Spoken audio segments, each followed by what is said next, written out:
देखें, करें सॉल्व। 26वें प्रश्न को सॉल्व करें।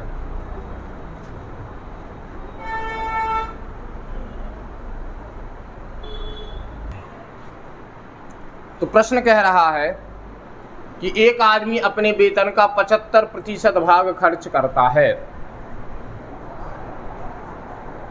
ठीक है, यदि उसकी आय 20% बढ़ जाती है तथा उसका खर्च 10% बढ़ जाता है, तब उसकी बचत बताना है कि प्रतिशत में कितनी होगी।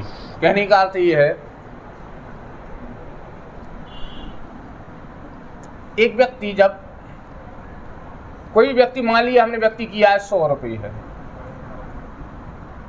हमने मान लिया, हमने माना व्यक्ति की आय 100 रुपये है। तो प्रश्न कह रहा है कि एक आदमी अपने वेतन का 75% भाग खर्च करता, मतलब कितनी खर्च कर दी उसने? 75 रुपये। 75 रुपये खर्च हो गए, पहली बात। दूसरी बात, प्रश्न में कहा यदि उसकी आय क्या हो जाए, 20% बढ़ जाए। अभी आय कितनी है? 100 रुपये। यदि उसकी आय को 20% बढ़ा दिया जाए तो आय में 20% की वृद्धि होगी। और किसका 20%? जो उसकी आय है उसका 20%।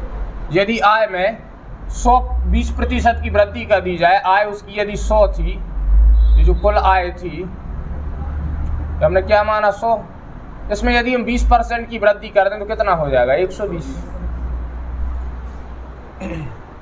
आय हो जाएगी 120, पहली बात। और प्रश्न के अनुसार जब आय में 20% की वृद्धि की तो साथ में उसके खर्च में भी वृद्धि हो गई। अभी तक खर्च क्या था? 75%। अभी तक खर्च क्या था? 75%, मतलब 75 रुपये। अब ये जो 75 रुपये खर्च हो रहे थे, उस खर्च में भी वृद्धि हुई। कितने की? 10% की। उसके खर्च में 10% की वृद्धि हो गई। तो किसका 10%? 75 का 10%। कितना आ जाए? 7.5। तो जो 75 रुपये उसका खर्च था, उसमें 10% की वृद्धि होगी, तो खर्च अब कितना हो जाएगा? 82.5। मतलब जो नया खर्च है वो कितना है? 82.5 है। और जो नई इनकम है वो कितनी है? 120। ये बात समझ में आई? पहले 100 रुपये थे, खर्च उसका 75 था। आय में 20% की वृद्धि हुई, आय 120 हो गई। लेकिन खर्च भी में भी कितने की वृद्धि हो गई? 10% की वृद्धि। तो खर्च भी कितना हो गया? 82.7%। अब ये बताओ, प्रश्न में पूछा गया है, तो बताओ उसकी बचत में कितने प्रतिशत की वृद्धि हो गई? पहले बचत कितनी थी? पहले जो कि उसकी बचत थी, पहले जो उसकी बचत थी वो थी 25%। या आंकिक रूप से देखा जाए तो पहले उसकी जो बचत थी वो थी 25 रुपये की। पहले जो बचत थी वो थी 25 रुपये की। और अब जो बचत उसकी हो रही है 120 रुपये आय है और 82.5 रुपये खर्च है। तो अब उसकी बचत कितनी हो गई है? अब उसकी बचत कितनी हो गई है? अब उसकी बचत हो गई है 37.5%। ये पहले की बचत थी। और अब बचत कितनी है? वर्तमान बचत। तो वर्तमान में जो बचत है वो कितने की है? वो हो गई 37.5 रुपये। तो हमें ये बताओ, पहले बचत थी 25 रुपये, अब बचत है 37.5 रुपये। तो कितने % की वृद्धि हो गई? कितने % की वृद्धि हो गई? 20 से 37.5% हो गई बचत। तो कितने % की वृद्धि मानी जाएगी? कितने % की? आंकिक रूप से कितने की वृद्धि हुई? 17.5 की। इतना नहीं दिख रहा अपन को। 17.5 रुपये की वृद्धि हुई। अच्छा 25 थे, सॉरी 25 थे, 12.5% की। 12.5 रुपये की वृद्धि हो गई। कितने की वृद्धि हुई? 12.5 रुपये की। तो यदि 12.5 रुपये की वृद्धि हुई है, किस पर वृद्धि हुई है? 25 पर।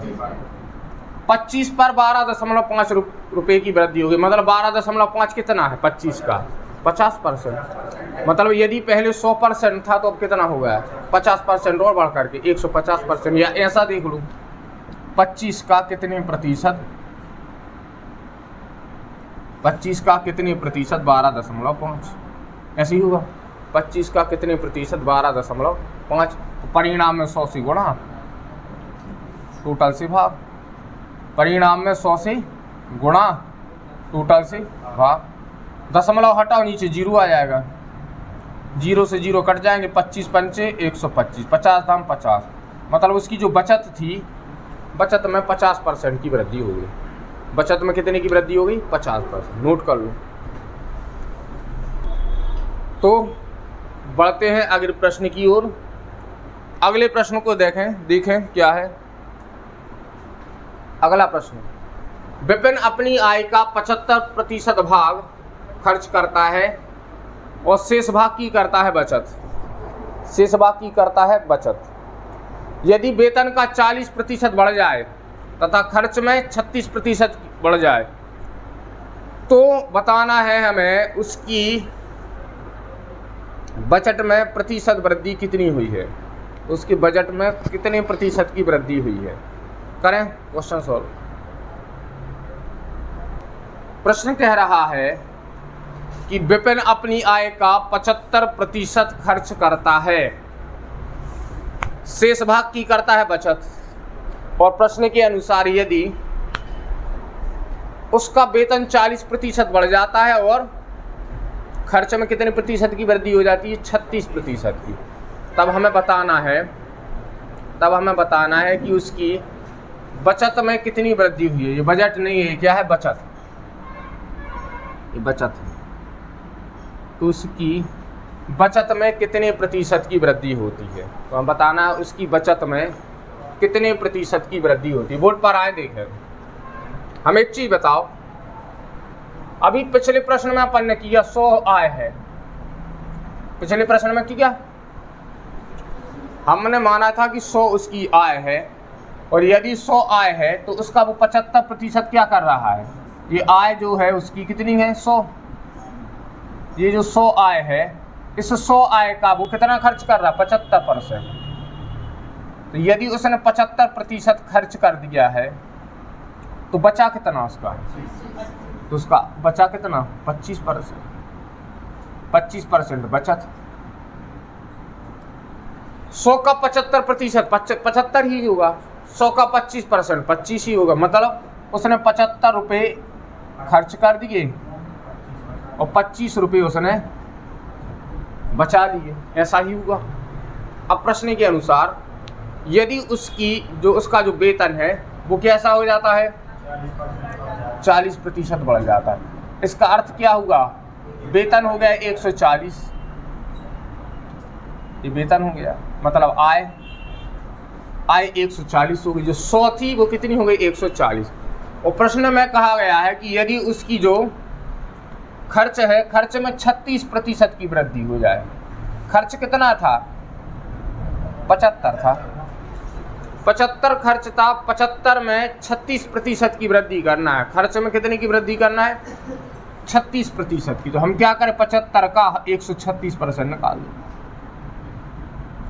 भाई, 100% था खर्च, 36% की और वृद्धि हो गई तो 136% निकाल दिया। 36% निकाल के जोड़ दो, एक ही बात है, या तो 136% निकालो या 36% निकाल करके जोड़ दो। तो 25 तिया 75, 25 चौकी 100, 4 तिया 12 बचा 1, 4 चौकी 16, 34 तिया 102, 34 तिया 102 इतनी होगा, 30 तिया 90, 4 तिया 12, 102। तो इसका अर्थ क्या हुआ, उसका जो अब खर्च हो गया है वो कितना हो गया है, खर्च हो गया 102, खर्च हो गया 102। और आय कितनी हो गई, आय हो गई है भाई 140। खर्च कितना हो गया 102 और आय कितनी हो गई है 140। पहले आय 100 रुपये थी, अब आय हो गई है 140। पहले खर्च था 75 रुपये, अब 10% 36% की वृद्धि हो गई तो खर्च कितना हो गया 102। हो गया। हमसे पूछा गया है कि बताओ खर्च में कितने % की वृद्धि हुई। तो पहले खर्च कितना था, सॉरी बचत, हमसे पूछा गया कि बचत में कितने % की वृद्धि हुई। तो पहले जो बचत था वो कितना था, 25 रुपये। खर्च 75 रुपये था तो बचत कितनी थी, 25 रुपये। पहले जो बचत थी, पहले बचत कितनी थी, पहले बचत थी 25 रुपये। और अब बचत कितनी है, अब बचत कितने की हो रही है, अब बचत हो रही है 102 खर्च हो गए और 38 रुपये की बचत है। अब बचत कितने की हो रही है, 38 रुपये की।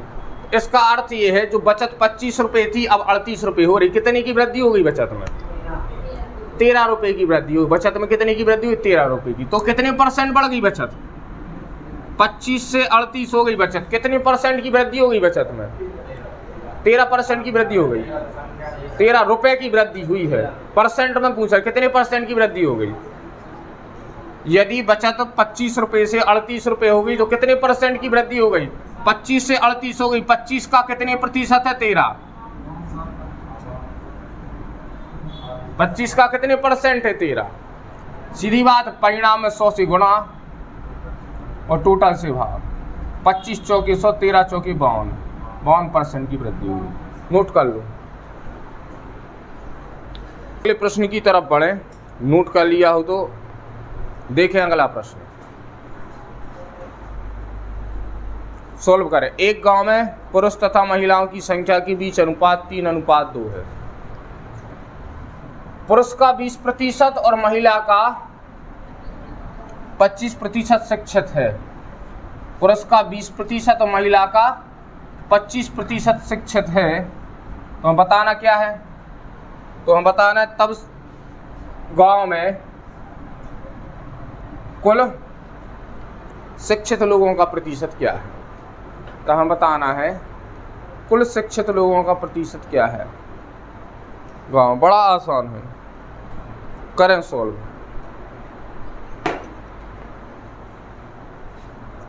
करें। प्रश्न कह रहा है एक गांव में पुरुष तथा महिलाओं की संख्या का अनुपात 3:2 है। पुरुष तथा महिलाओं की जो संख्या है उसका अनुपात है 3:2 गांव में। तो हम एक चीज बताओ भाई, पुरुष और महिला 3:2 में है।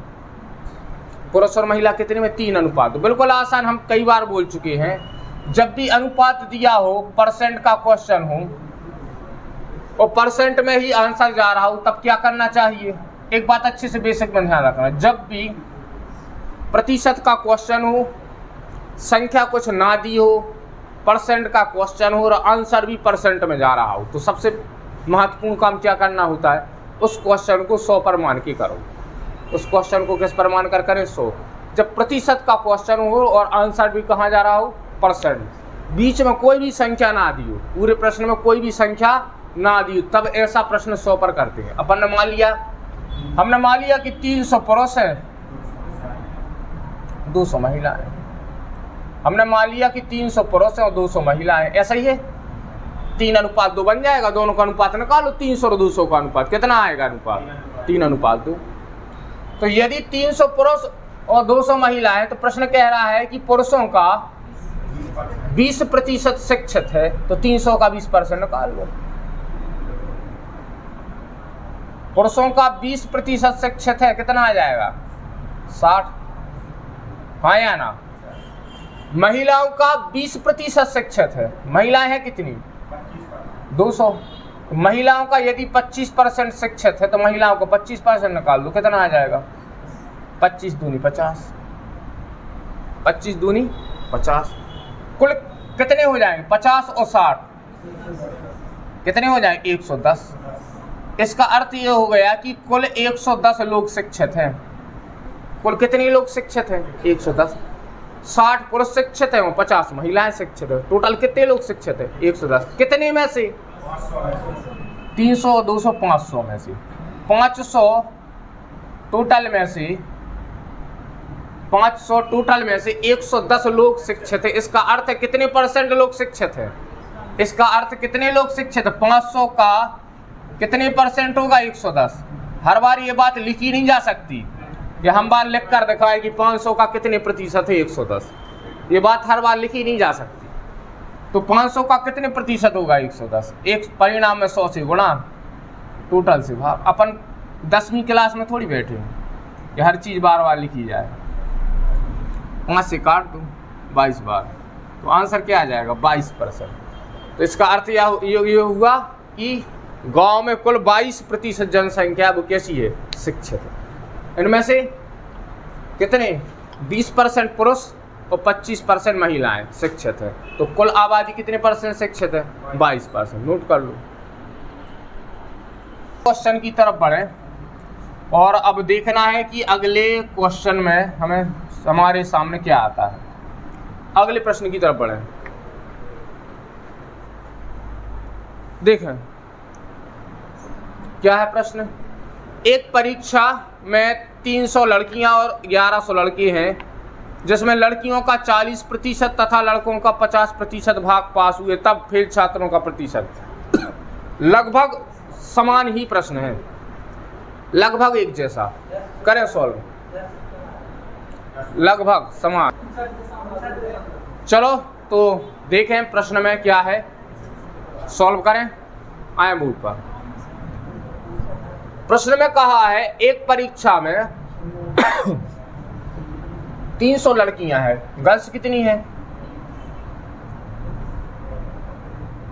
गर्ल्स हैं 300, बॉयज कितने हैं, बॉयज से 1100। गर्ल्स हैं 300, बॉयज से 1100। प्रश्न बिल्कुल आसान है। उन्होंने कहा है लड़कियों का 40% और लड़कों का 50% क्या हुए हैं, पास हुए हैं। और पूछा किसका परसेंट है, फेल का।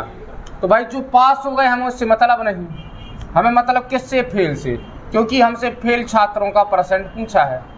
हमसे किसका पूछा है, फेल छात्रों का परसेंट। हमें एक चीज़ बताओ, यदि 40% लड़कियां पास होंगी तो फेल कितने परसेंट हो जाएंगे, 60%। तो 300 का 60% निकाल दो। यदि 40% लड़कियां पास हैं तो फेल कितने परसेंट होंगी, 60%। तो 6 18 180। यदि लड़कों का 50% फेल है तो 50% पास होगा, या 50% फेल है, पास है तो 50% फेल होगा। निकाल लो कितना हो गया 50%, 550। टोटल कितने फेल होगा ये देख लो, कुल इन दोनों को जोड़ दूं कितने, 730। 730 स्टूडेंट टोटल क्या हो गए, फेल। 730 स्टूडेंट टोटल हो गए फेल हो गए। तो हमें ये बताओ टोटल हमारे स्टूडेंट हैं कितने। हमारे जो टोटल स्टूडेंट हैं वो कितने, 1400। और उनमें से 730 स्टूडेंट क्या हो गए, फेल। तो कितने परसेंट हो गए फेल, परिणाम में 100 से गुणा टोटल से भाग। 14 से भाग कर दूं, 14 पंचे 70, बचे कितने 3 हो गए 30, 14 दूनी 28, बचे कितने 2 दशमलव, 14 एकम 14, 52.1%। आंसर कितना आ जाएगा, 52.1%। नोट कर लें। अगले प्रश्न की तरफ, ये प्रश्न तो हो गया, अगले प्रश्न की तरफ बढ़ें। देखें अगला प्रश्न। चने के मूल्य में 10% की कमी होने से कोई साहूकार 450 रुपये में 5 किलो चने अधिक खरीद लेता है। चने का घटा हुआ मूल्य क्या है एवं पहले मूल्य क्या था। ये क्वेश्चन हम पहले कर चुके हैं, ये प्रश्न हम पहले कर चुके हैं भाई, ये प्रश्न हम पहले कर चुके। करें सॉल्व करें इस प्रश्न को। तो बताएं कितने कितने आंसर आए हैं, कितने कितने आंसर आए हैं, बोर्ड पर आए देखें। बिल्कुल घटिया क्वेश्चन है, बिल्कुल आसान। चने के मूल्य में 10% की कमी हो गई भाई। हमें ये बताओ मूल्य में कितने की कमी,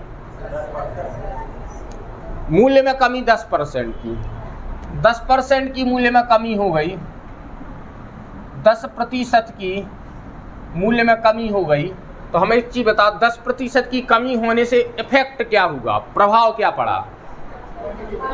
5 किलोग्राम चने ज़्यादा मिलने लगे। प्रभाव ये होगा कि 5 किलोग्राम चने ज़्यादा मिलने, कितने में मिलने लगे वो बात की बात है। फर्क क्या पड़ा कि 5 किलोग्राम चने ज़्यादा मिलने लगे, तो मूल्य में कितने की कमी हुई? 10%। और चने में कितने की वृद्धि हो गई? 5 की। 5 किलो चने ज़्यादा कब मिले?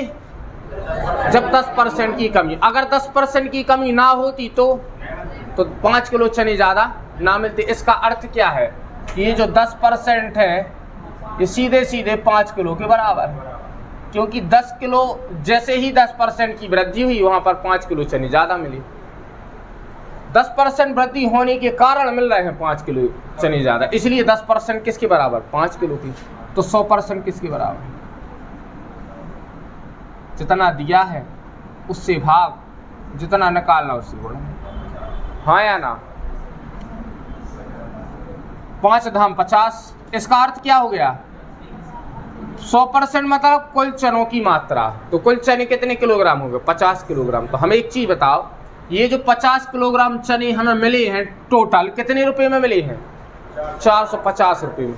अगर 50 किलोग्राम चने तुम्हें भाई 450 रुपये में मिल रहे हैं, 450 रुपये में हमें चने मिल रहे हैं 50 किलोग्राम, तो 1 किलोग्राम चना कितने में मिलेगा?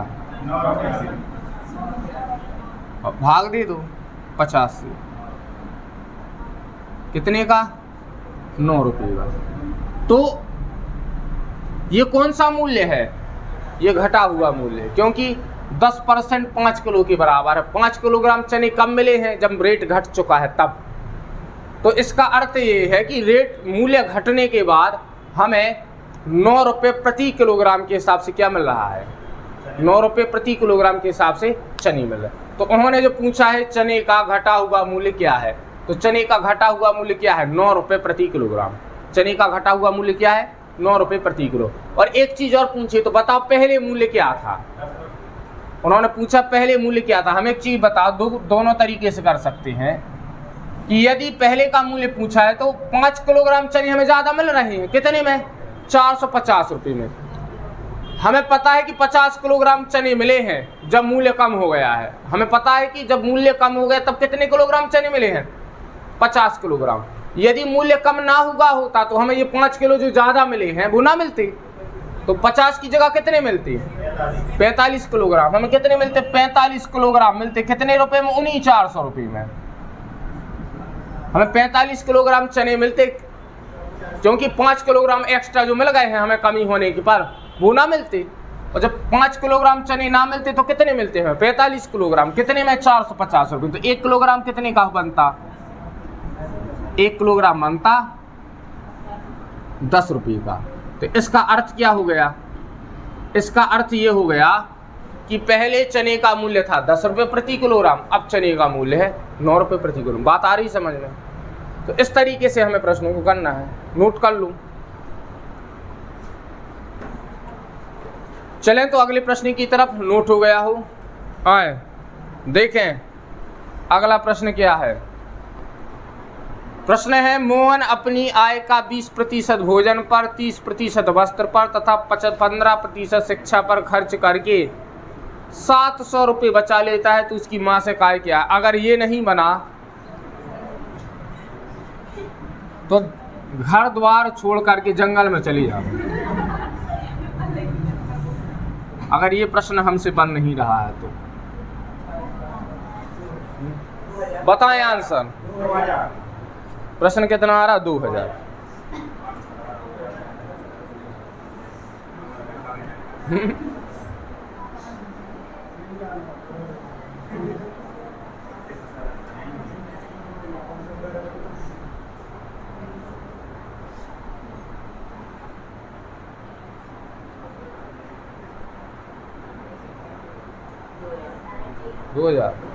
चलें देखें, बोर्ड पर आए। प्रश्न कह रहा मोहन अपनी आय का 20%, उसकी आय जो भी है उसका 20% उसने खर्च किया भोजन पर, 30% उसने कपड़ों पर खर्च कर दिया, 15% शिक्षा पर खर्च कर दिया, और इतना सब खर्च करने के बाद उसने बचत कर ली कितने की? 700 रुपये की उसने बचत कर ली। 700 रुपये की उसने बचत कर ली। तो हमें एक चीज़ बताओ, उसने आकर खर्च कितना कर दिया है?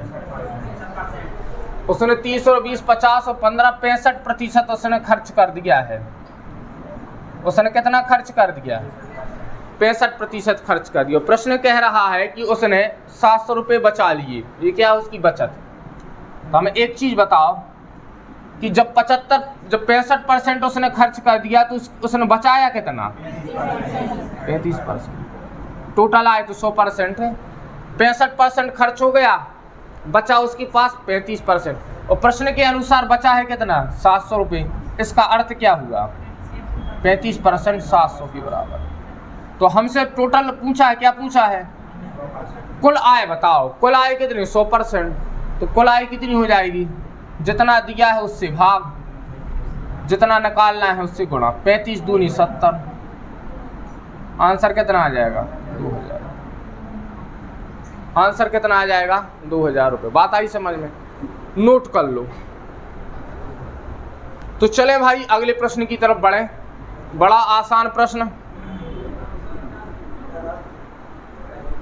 ये भी बड़ा आसान प्रश्न, ये भी बड़ा आसान प्रश्न।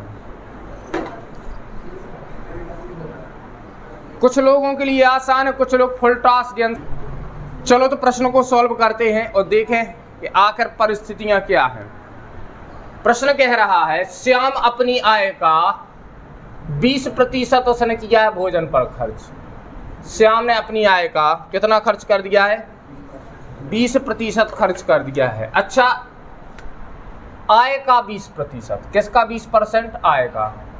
जो उसकी आय है, आय का 20% खर्च, और उसके बाद उसने कितना खर्च किया है?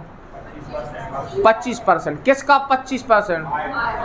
आय का 25%। उन्होंने कहा जो शेष पैसे बचे हैं, कुल आय का 25% नहीं, किसका? जो शेष पैसे बचे हैं उसका 25% उसने खर्च किया किस पर? कपड़ों पर। और उसके बाद जो 10% उसने खर्च किए हैं शिक्षा पर, वो किसका 10% है? जो 2 बार खर्च करने के बाद जो बचा है उसका 10% फिर उसने शिक्षा पर खर्च किया है। कुछ समझ में आया? अच्छा एक चीज़ बताओ, अपन एक चीज़ देखें। ये पिछला प्रश्न है हमारा, ये हमारा पिछला प्रश्न है। इसमें और उसमें अंतर देखो। इसमें जो मोहन ने अपनी आय का खर्च किया था 20%, 30% और 15%, ये किसका 20 और 30, 15 था? कुल आय का। ये कुल आय का 15%, कुल आय का 30% और कुल आय का 15%। तो हमने कुल आय का 20%, कुल आय का 30% और कुल आय का 15% हमने जोड़ दिया कि भाई कुल आय का 65% खर्च हो गया। लेकिन इस वाले प्रश्न में परिस्थिति अलग है। इस वाले प्रश्न में देखो परिस्थिति अलग है। श्याम अपनी आय का 20% भोजन पर खर्च करता है, फिर शेष आय जो पैसे बचे हुए हैं उसका 25% कपड़ों पर खर्च करता है, और फिर जो बचा उसका 10% शिक्षा पर। हम यहाँ पर यदि ऐसा करें 20%, 25% और 10% को जोड़ दें तो ये गलत हो जाएगा, ये हो जाएगा हमारा गलत। बात आई समझ में? कुछ समझ में आया? चलो तो क्या समझ में आया अपन देखें। हम देखें भाई।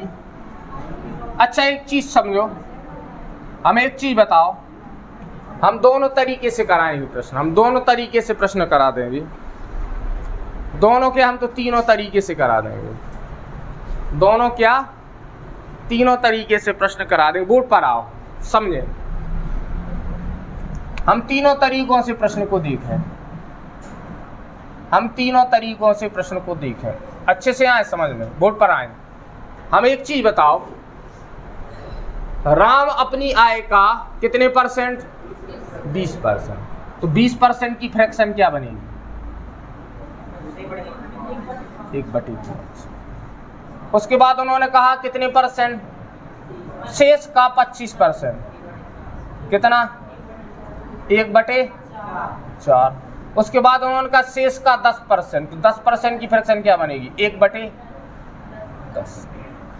तो भाई ऐसा है कि उसकी जो आय थी, उसकी आय का उसने 20% खर्च किया पहले, मतलब 20% मतलब 5 का 20% 1, 5 का 20% 1, मतलब उसके पास 5 रुपये थे, उसके पास 5 रुपये थे, उसमें से उसने 1 खर्च कर दिया तो कितनी बची 4, क्योंकि 5 का 20% कितना होगा 1 ही होगा। फिर उसके पास जितने रुपए थे उसका 25% खर्च किया है उसने, टोटल का 25% खर्च नहीं किया उसने, किसका, जितना उसके पास था। तो हमने माना उसके पास 4 रुपये थे, 4 रुपये में से उसने 25%, मतलब 4 का 25% 1 रुपये, तो 4 में से उसने 1 खर्च किया तो कितनी बची उसके पास 3। बात आई समझ में। अब उसके पास जो शेष रुपये बचे उसमें इसका उसने 10% खर्च किया। हम मान रहे हैं कि उसके पास 10 रुपये थे, उसने उन 10 रुपये में से 10% मतलब 10 का 10% कितना होगा 1, उसने 10 रुपये में से 1 फिर खर्च कर दिया, कितना बचा उसके पास 9। अब इसको रुपए में ना लेकर के यूनिट में लेकर चलो, तो हमें एक चीज बताओ, गुणा कर लो सबका, 5 चौके 20, 20 दाम 200। इसका अर्थ क्या हुआ कि उसके पास जो राशि थी वो थी कितनी 200 यूनिट, और उसने जब खर्च कर दिया तो उसके पास जो बची हुई राशि है, जो खर्च करने के बाद बची हुई राशि वो कितनी यूनिट है 4 तिया 12, और 12 का 9 में गुणा कर लो 108। मतलब जो उसकी जो आय थी वो कितनी थी 200 यूनिट, और खर्च करने के बाद जो शेष बचत है वो कितनी है 108 ही। प्रश्न में हमें क्या दी हुई है, आय दी हुई है या बचत दी हुई है? प्रश्न में हमें बचत दी हुई है, तो हमें कितनी बचत दी हुई है 5400। हमें बचत कितनी दी हुई है 5400, और हम सॉल्व कर रहे हैं तो हमारी बचत कितनी आ रही है 108 यूनिट। हमारी बचत कितनी आ रही है 108 यूनिट। तो हमें एक चीज़ बताओ, 108 में कितने का गुणा करें कि 5400 हो जाए? 540 से पीछे, 100 में 5 का गुणा करोगे 500, और 8 का 5 में गुणा करोगे तो 40। इसका अर्थ क्या हुआ, 108 में 5 का गुणा करोगे तो 540 हो जाएंगे। तो कुल मिलाकर हमने कितने का गुणा किया 5 ये और 1 शून्य और बचा तो 50। मतलब 108 में जब 50 का गुणा होगा तब जाके कितने होंगे 5400। या ऐसा देख लो, ऐसा भी मान सकते हो तुम कि हमने 5400 में हमने क्या किया, 5400 में भाग देकर देख लिया कितने से 50 से।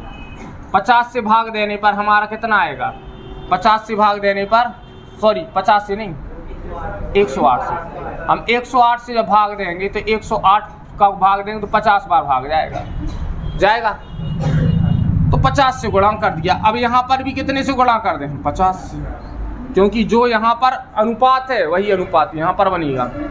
50 से गुणा करेंगे तो 5 दूनी 10, आंसर कितना आ जाएगा 10,000। आंसर कितना आ जाएगा 10,000। बात आई समझ में? तो एक तो तरीका ये है, दूसरे तरीके पर आए, बात को समझना, दूसरे तरीके पर आए। दूसरे तरीके में प्रश्न को पढ़ें पहले। हमारा प्रश्न कह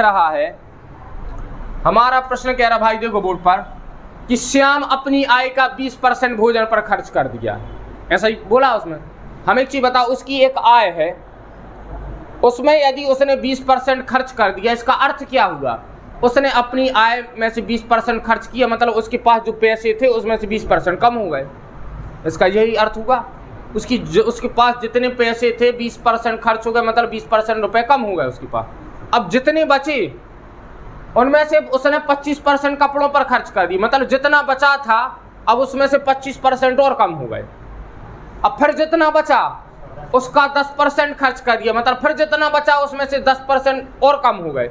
कहने का अर्थ क्या है, बार बार क्या हो रहा है, कमी हो रही। इसको क्या बोलेंगे, क्रमागत कमी हो रही। क्या हो रही है, क्रमागत कमी। और जब क्रमागत कमी हो तो हमने 2 बातें बताई थी। हमें ये देखना है जो हमें संख्या दी है ये कमी होने के पहले की संख्या है या कमी होने के बाद की संख्या है। ये कमी होने के बाद की संख्या। जब पूरी कमी हो गई तब जा करके कितने पैसे बचे हैं?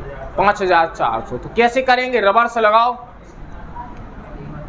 रिवर्स लगा दो। 5400 गुणा 100 बटे पहले कितने की कमी हुई है? 20% की, 80। फिर कितने की कमी हुई है? फिर कमी हो गई है 25% की, तो 100 बटे 75। और फिर कमी कितने की हो गई है? 10% की, तो 100 बटे 90। इसको सोल्व कर दें तो आंसर आ जाएगा हमारा 10,000। 25 तिया 75, 25 चौकी 100। 0 से 0 खत्म, ये 0 से 0 गया, ठीक है। 4 इससे काट देंगे, 4 एकम 4 और 4 दूनी हो जाएंगे 8। 9 से काट दो, 9 6 54, ठीक है। 3 दूनी 6 हो जाएंगे और ये हो जाएगा 100 बार। बात आई समझ में? नीचे कुछ बचा नहीं है, ऊपर बचे 100 और 100 जी। आंसर कितना आ जाएगा? 10,000। बात आई समझ में कि नहीं आई? तीसरा तरीका है ट्रिपल परसेंट से हम करें। इसको ज़्यादा अच्छे से समझो, ये बिल्कुल प्योर बेसिक है, ये प्योर बेसिक है। हमारे पास 5400 रुपये बचे हैं। कब बचे हैं? जब हमने 10% शिक्षा पर खर्च कर दिया उसके बाद। हमारे पास 5400 रुपये कब बचे हैं? जब हमने 10% शिक्षा पर खर्च कर दिया। हमने मान लिया कि जब हमने 10% शिक्षा पर खर्च नहीं किए थे तब हमारे पास 100% रुपये हैं। हमने क्या माना कि जब हमने शिक्षा पर 10% खर्च नहीं किया तब हमारे पास 100% रुपये थे, लेकिन जैसे ही हमने शिक्षा पर 10% खर्च कर दिया तो कितने बचेंगे? 90%। तो शिक्षा पर खर्च करने के बाद हमारे पास 90% पैसे बचे, और प्रश्न कह रहा है कि शिक्षा पर खर्च करने के बाद 5400 रुपये बचे हैं। तो इसका अर्थ क्या है? 90% बराबर कितने के? 5400। तो 100% बराबर जितना दिया है उससे भाग, जितना निकालना है उससे गुणा।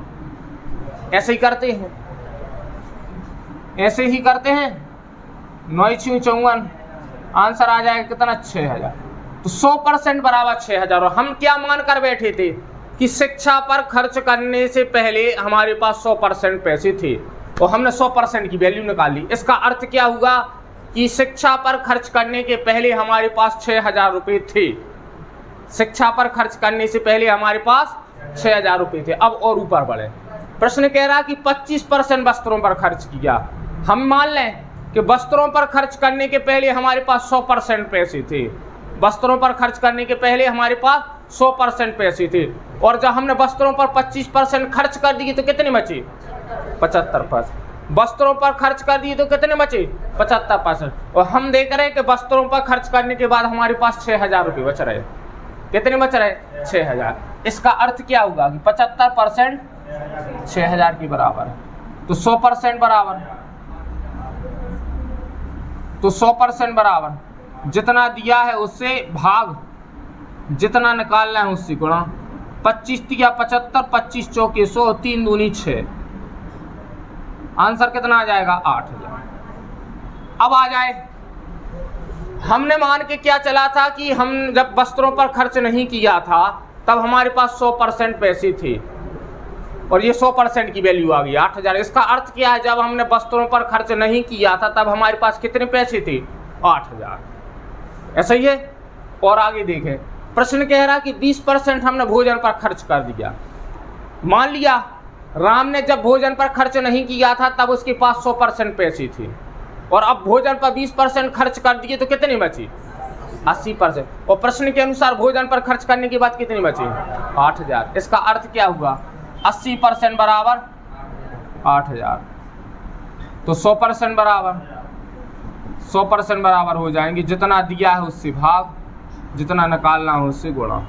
0 से 0, 8 धाम 80, 100 का 100 में गुणा हो जाएगा तो कितने आ जाएंगे? 8000।